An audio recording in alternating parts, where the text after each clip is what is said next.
Peace, family. JMA, we are back.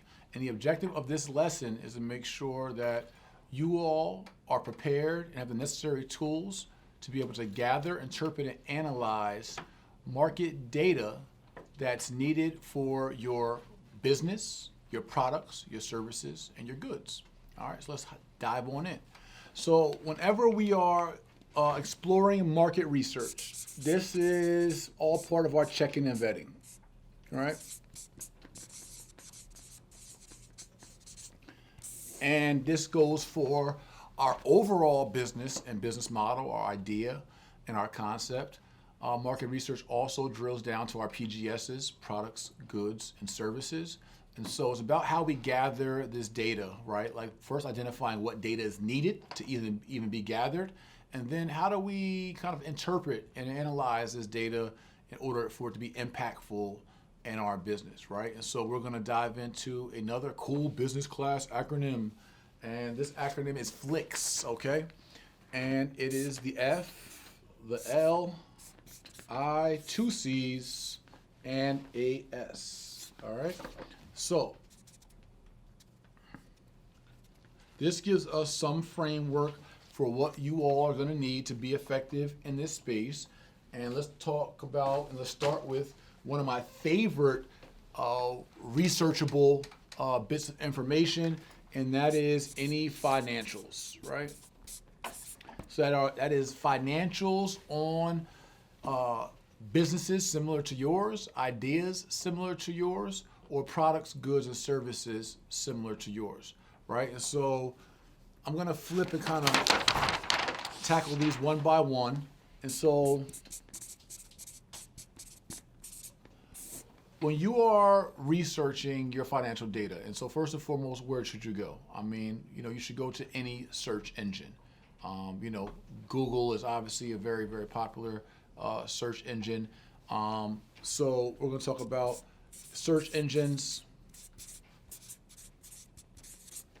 right? You also can go to individuals, and I'm going to obviously highlight experienced individuals, right, in that particular field or that particular business or that particular product or service. I think that something that we just don't do enough of, and I'm going to give you guys some real gems and tips. This is not like surface level information. Some of you will be assertive and aggressive enough to follow these tips, and some of you will be a little lazy and make excuses and tell yourself why you can't do it instead of how can you. One of the greatest things that I've done in business and colleagues of mine is prior to launching a business, product, good, or service or any kind of initiative is really sitting down with someone who's done it before. And you can find these people obviously through your own online searches. When I say that, I'm talking about Facebook groups, LinkedIn, which is a professional network, right? Instagram or others, or any other kind of meetups, right? Outside of that, you can check your network, word of mouth. Hey, who knows somebody that knows somebody? If there's any other kinds of religious groups or sororities or fraternities or affiliations you're a part of, right? I don't care if you played basketball in college or high school, go talk to some old team members. Hey, your business might be a new kind of vacuum or lawnmower that has nothing to do with sports, but why not tap into your network of people who already, in your affiliation, who people have already respect you and know you and say, hey, I'm looking to get this opportunity off the ground. Do you know anybody that's an expert in this field, right, or this place? Another thing I think is so overlooked, I'm going to put a double asterisk next to, because this is really like the secret sauce part, is conferences. Now, these things take time and energy, right? This is a big part. So the caveat is these things take time, energy, right? Resources, and sometimes money. And it's what backs people away from diving in. But think about it. If, for instance, if you're looking to start a fund, right? Or you're looking to be a private lender, or you're looking to manufacture cups, do you know how quickly that you could get the research that you need in this marketplace to explore someone who's already done it by going to a conference for cup suppliers or chain suppliers or for any kind of kitchenware suppliers, right? So if I was looking to start a cup company, I'm gonna Google search, research, online engine search, any conferences for kitchen suppliers. And they're out there. There's conferences for like every little niche thing you can think of. There's some kind of conference or meetup for. But if you could get a one-on-one with someone who's sold cups or a similar type of product before, you could get some true market research and data from that person potentially, or mentorship or coaching or guidance on somebody that fits that specific and specialized knowledge or niche, right? And so I think this is where people can be a little more effective. And then outside the individuals, obviously, any groups alike that may be able to, groups, masterminds, right? That, again, can be resources to you of real people who have experienced the same thing and could give you real information on financial data. It's helped me so much in my business and businesses, right? To be able to talk to folks who've done what I'm looking to do or done it before. Even as a successful entrepreneur, it's so invigorating to sit down with someone who's working in a similar space as I am and hear their woes and hear their stories. It's like, oh man, you too? Good. I don't feel so bad, right? Or, oh wow, you did that? How were you able to do that with 9 people and it took me 30 people?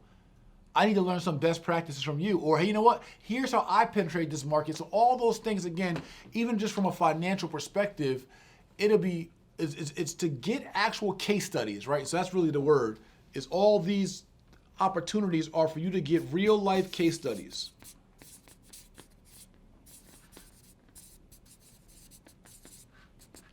Of the financials of, again, organizations that have similar businesses, similar products, similar goods, or similar services. Hey, how'd that product do for you last year? What'd you do during Black Friday or Christmas time or holiday time? Did school or back to school affect your product, good, or service? What were your trends over the last 3 or 4 years, right? These are all questions that, again, you can ask someone. You want to find out, what are the financial trends, right? Trends, I'm going to explain. Trends are the patterns, right? And we'll break patterns down this way. So you have daily patterns of your business.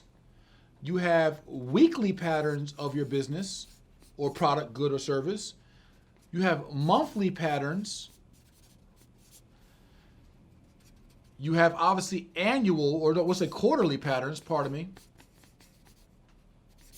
And then you have your annual patterns, right? Year after year.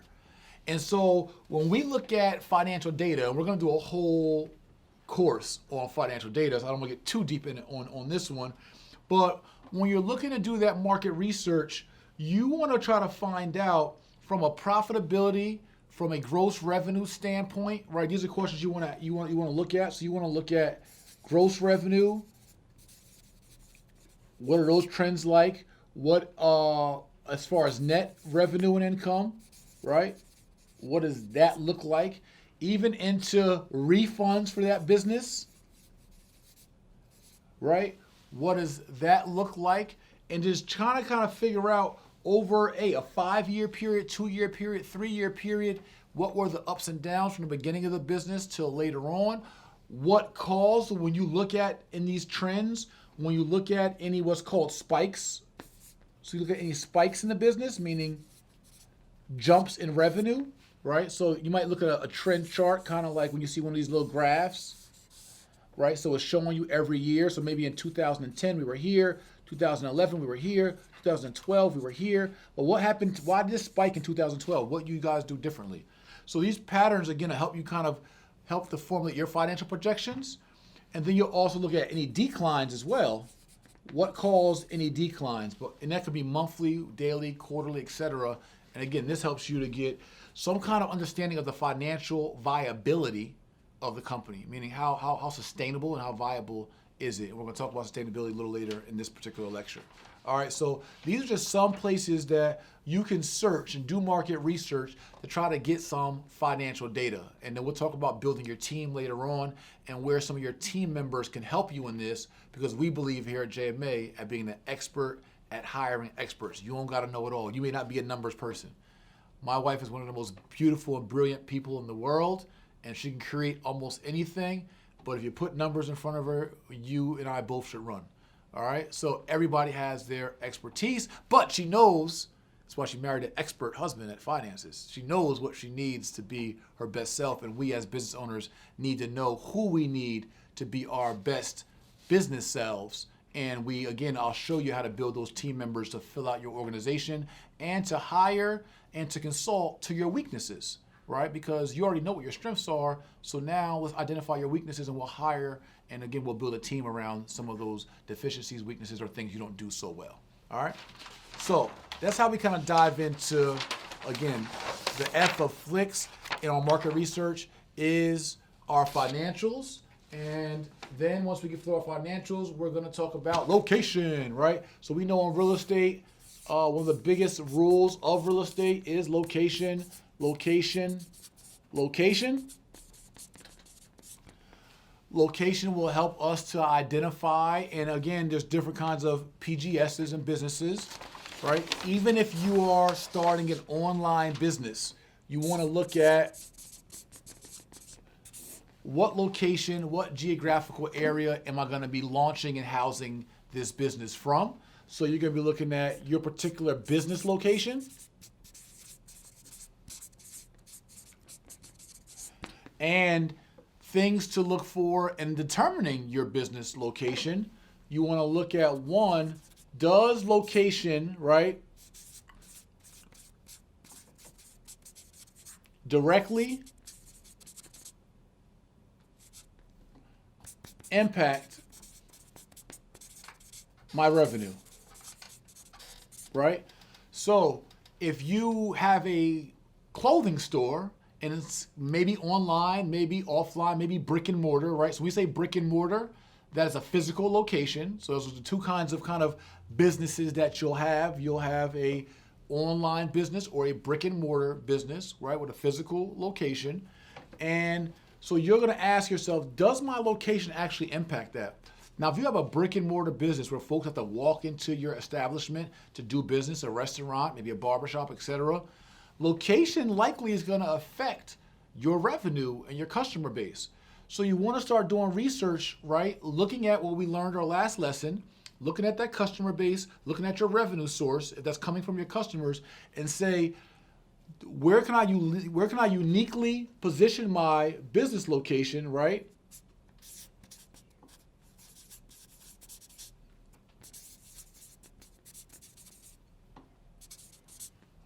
We're going to uniquely position my business so that it best suits my customer, right? So there's another question that you want to ask yourself in your business location piece. And now, if you don't have a brick and mortar or you have an online business, some things you need to consider, even in an online business, right? So these are more brick and mortar scenarios. And now, if we look at the online scenario, we want to ask ourselves, and this is again where your team members will also come into place for a couple of these questions, and this even goes for brick and mortar as well, so we'll even add it up here. But perception. Even with the online business, although no one's ever going to walk into my store or virtual office, what perception does my address and location give off?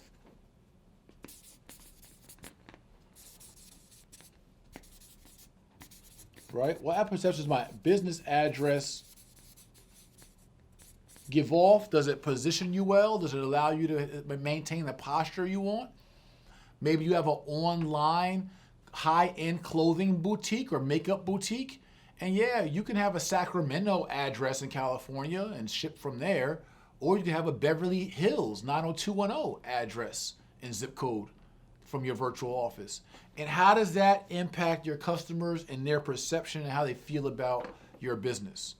No different than you might be an author and your product, good or service is a book. And you want to write about insurances and finances. And you know what? You can write about insurance and finances from Toledo, Ohio. No knock to Toledo. I know some amazing folks there. Or you could write about finances from the financial district in New York as a virtual office online business. Which one has the biggest impact for your business? And then you want to look at and again, your experts will help you, from a tax perspective on both. What business address is going to give or be most advantageous for my business from a tax perspective or legal perspective in regards to laws and compliance. Some states have different legalities or statutes that may affect your particular business model, depending on what that model is. Even if that model is being a real estate investor and being a landlord. Some states have different landlord laws than others that would adversely affect your brick and mortar business. Some states have different tax laws or partnership laws. Some states make you file K-1s for each partner within your LLC. Some states don't require that, or have different sales tax for certain goods. New Jersey, for instance, there is no sales tax on clothing in New Jersey, which is why we be so fly and fresh when we come from New Jersey, because we get to buy all the clothes with no taxes. So we get to buy more of them and higher end with paying less fees. All right, so every state, and obviously I'm giving you some humor, hope you guys smiled at least, but every state has, again, these different impacts, and that's where your location really can impact your business. These are some intangibles, but obviously, most importantly, your customer, right? So it's about the revenue, but all these things, again, have impact from the perception, from positioning, from actual customer ease of revenue, etc. And so these are things you want to start researching and looking at. And then is, where are there more of your customers at, right? So especially, again, from the brick and mortar standpoint, where are there more of your customers and the most of your customers at? You want to be in an area that will best, and then again, looking at your customer, whatever that may be, drilling down on that niche, and not just where from a city or state perspective, but where at in the city or town or state, or what section of town, or whatever that looks like, where are they at? And this will also help, again, with some of your marketing efforts and certainly your RGA, or revenue generating activity, meaning your sales. And so these are just some of the location pieces that you guys should be looking at and establishing, and researching and finding from market research where you want to house or position your business, right? And then if there's any security issues, and I won't write that down, but you guys can write it down for me. If there's any security issues involving your business, location could definitely be something you want to consider, depending on what, again, because there's all kinds of businesses. So maybe, and then if there's any environmental, so security and environmental will be another thing to consider with location, and the amount of space that you need, right? Do you need 30,000 square feet? Are you going to build a TV and film production studio? How high are the ceilings you're going to need in the building? Are you going to need some acreage? Are you doing solar panels? Or is your business farmland and agriculture? Obviously, location is going to be very important, and environmental is going to be very important. Are you in a flood zone, right? Is that going to affect your business? Now, if you're on a fifth floor and your business is a video production, flood zone may not bother you. But if you're on the first floor and your products, goods, and services are electronics, and you're in a flood zone, that may be something you want to consider, right? So these are things you want to look at. So our eye in Flix is obviously researching our industry and the history of the industry. Really knowing all about this particular business or the history of this product, good, or service. How well is it done? Are forecasts saying that this industry is on its tail end, on the way out? Or are they saying that, hey, projections say that this business is going to be skyrocketing? There's more people that are interested in this particular field.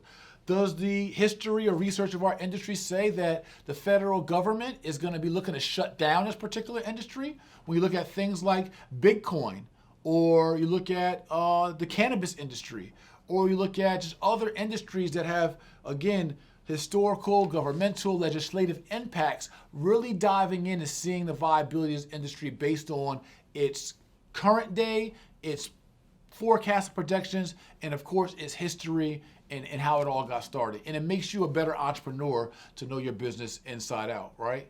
And so those are some of the things you want to look at from a industry research history perspective. Again, is prior successes and failures, right?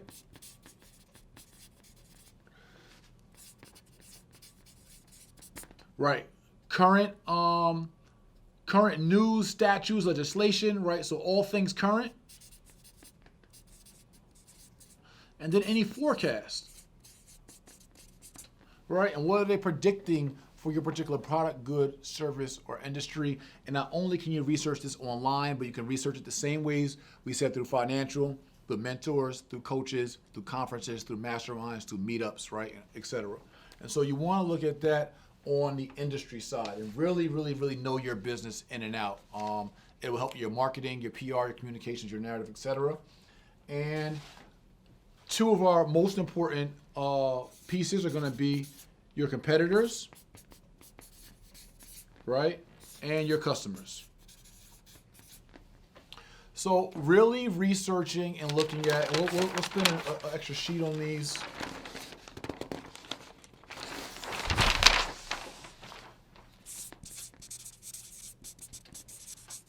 Your competitors and customers obviously are going to be a big researching point for you, because seeing what others have done in the market, so we want to look at others' business models, right? Our competitors' business models. And we're looking at, where are the wins in their business model? Where are the losses in their business model? Where are the areas for improvement in their business model? We want to look at their staff. What's the size of their business? How many folks they got on staff? That's going to give us a good idea of our budget or our personnel, what we're going to need, right?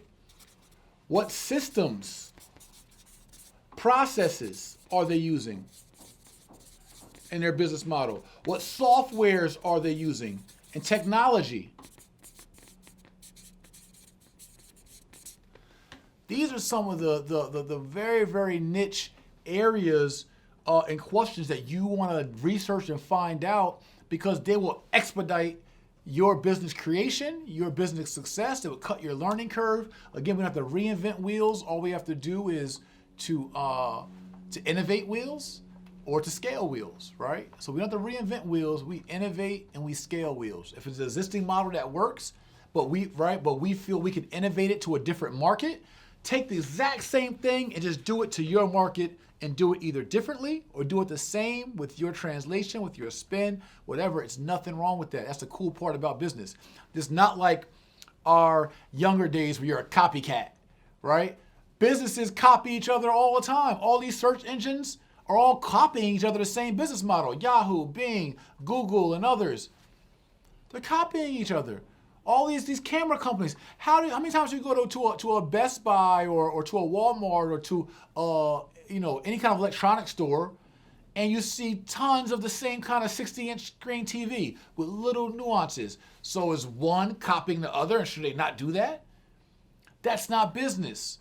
I mean, thinking otherwise is not business. That is business.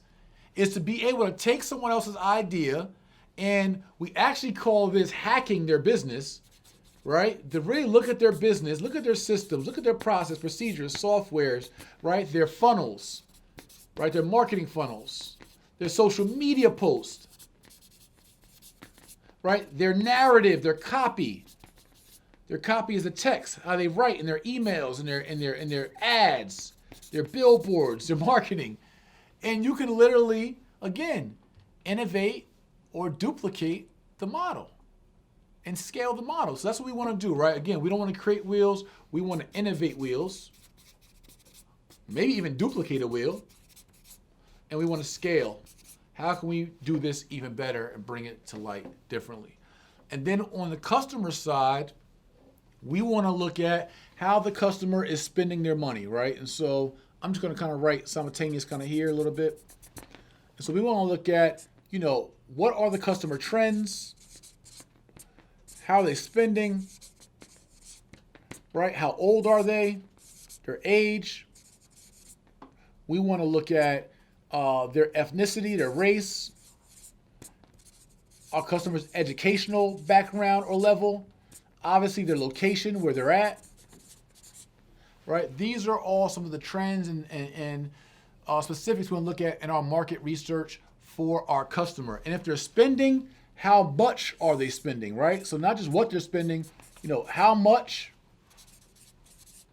and how often, right? Are things seasonal in this business, right? What are some of the go look at Better Business Bureau as well, right? Go look at the Better Business Bureau and look at complaints for your competitors and see what kind of complaints they're getting to see what kind of issues could be solved and mitigated or mediated in your duplication, innovation, or scaling. Everything's about, again, data. Big word, big D, data, information. Give me the information. I want the information. Because with the information, as a strategist, visionary, and leader, I can make informed decisions. Give me the info. So most of us will not spend time. And again, I'm being transparent. I like to be very vulnerable when I teach. I like to be as relatable as possible when I teach. It's part of the niche of the Jay-Morrison-Academy, our USP, which you're going to learn in a lesson or two, our unique selling proposition. Part of that is most of you, and as I'm going to tell you, I could be here in suits, and I'm a very successful businessman, but I've also sat on my couch for weeks in sweatpants and basketball shorts with an iPad or my phone and simply just researched. Boring, old, non-fun, non-sexy, non-cool research. Before I started our school, before I started our real estate fund, before I got into many of the successful endeavors that I've gotten into as an author, as a speaker, as a lecturer, TV personality, etc., I just researched. This is, again, old-fashioned, just translatable, relatable tools. I sit there, I search something on an engine, something pops up. I watch a video, or I click a link. I read a blog. That blog has another link to another word or link. I don't know this word, I search the word. I write it down. I don't know a term, I search the term. It takes to another blog. I go down a whole rabbit hole of funnel of links, backlinks, clicks, back to the first page, go. And you watch videos, hour and a half video tutorial. All right, have a break, get a sandwich, go to the bathroom, come back, and just research. And that's what most of us don't do. All we want to do is go. We want to be on Instagram. We want to be sexy. We want money. We want revenue. We want a business, an LLC overnight. But you did no market research. You didn't study anything. You didn't study existing business models. You didn't study trends. You didn't study customers. You didn't study financials. You didn't put the effort in to do the behind the scenes work to ensure that your model will be strong, to see what works. And you literally can cut out so much of your learning curve if you just learn from others and what they've done successfully or what they've done wrong. And so these are, again, many of the areas that you can look at and you can research, about your customers. Also gender, right? The gender of your customer as well. Do they buy online versus not? Right? All those things, and then where they buy from, where do they come from, right? All those things you can research and dive in on, but you guys gotta take the time to do it, man. And I know we're in the age of everything being cool and everything being microwaved overnight, but this is just, again, good old-fashioned research. So lastly,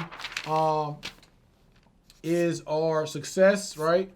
Research success and the sustainability of companies or products or goods or services. So really particularly looking at who's the best in the industry, right? Who's the best that did it? What are some of the best practices that have been done? And again, looking at where you can innovate, duplicate, or scale and did really research, do these businesses last? And if they last long, for how long, right? What's the lifespan, right? What's the lifespan of that particular business, product, good, service, or initiative? See you guys on next lesson, lesson 5.